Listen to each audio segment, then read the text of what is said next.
15, 16, 17. Day 3, week 3. We get into the fun stuff. Okay, so we're in the stack. We're talking about the dark. Okay, you're going along, status quo, la da da da, tiptoeing through the tulips.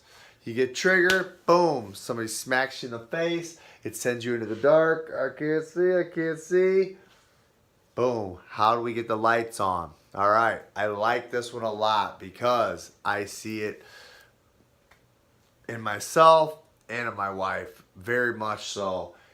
If you are in the dark, generally, if a trigger has got your biscuits burning and you are, we call it seeing red. I call it being in the weeds. I've referenced that before, but I like the term of seeing red because you literally are blind.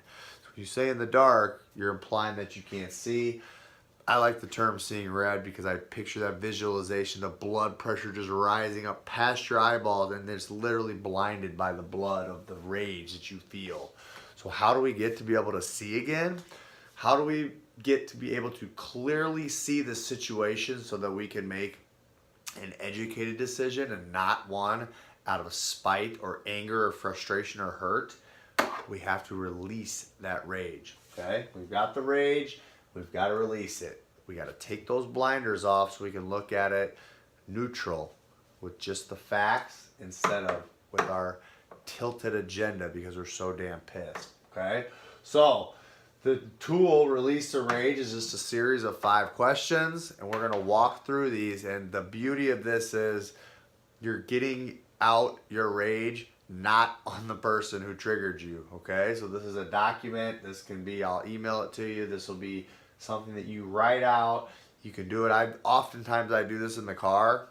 I've talked about in other videos where I would literally scream and pound the steering wheel and yell at God and cuss while I'm praying. So I've done this before I even found out about this model, but this is literally the key. Every time I release the rage, I will have an epiphany like right afterwards, because once you clear it out in an aggressive way, then you're left with the space there to get clarity. You're left with a little bit of space where God can speak into you, into that space.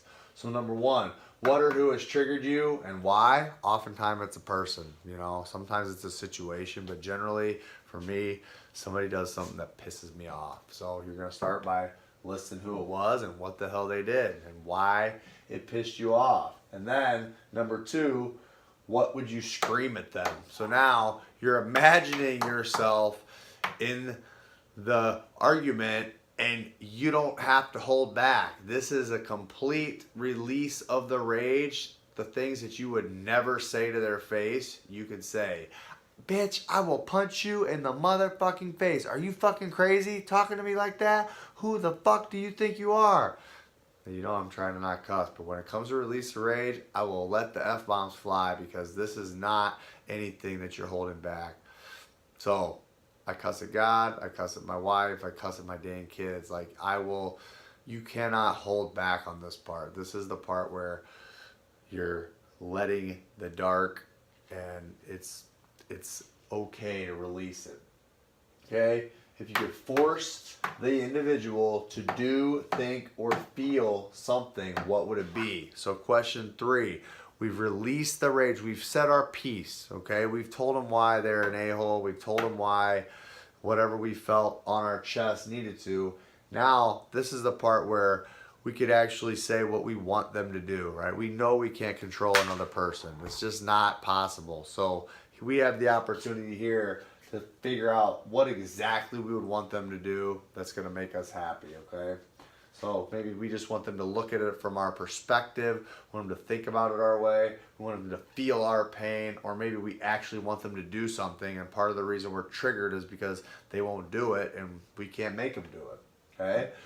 So we find out why they're triggering us, we freaking get it off our chest, we think about what exactly we want them to do if we could control them, even though we can't. And then we say, what do we truly think and feel about them? I've done this both ways where I'll actually go through it and what do I truly think about them? And I list all the mean and nasty things. She's manipulative. She's conniving. She just wants her way. she's a bully, blah, blah, blah. And a lot of times as I get that out, what do I truly think about them is they love me.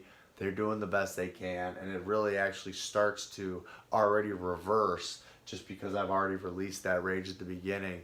And I've said, I got that screaming out of the way. Okay. And then for question 5, what do you never want to experience with that individual again? Okay, so I'm now thinking, what is the situation that I want to avoid at all costs? I would be totally happy if I never experienced my wife talking down to me and making me feel like a failure ever again. Okay, so why do you think it would be helpful, if you look back at my question under day 17, why do you think it would be helpful to do this process on a document instead of screaming in somebody's face or punching something and breaking your hand? I don't know anybody that's done that. Or even worse, bottling it up, right? Because that suppression is not healthy. If you're holding stuff within and you're not letting it out, you're not creating space for God to speak into your life. So that's all I got for day 17. Teach it. You can't teach, you don't know it. If you don't know it, how the heck are you going to live it? All right. So have a great night.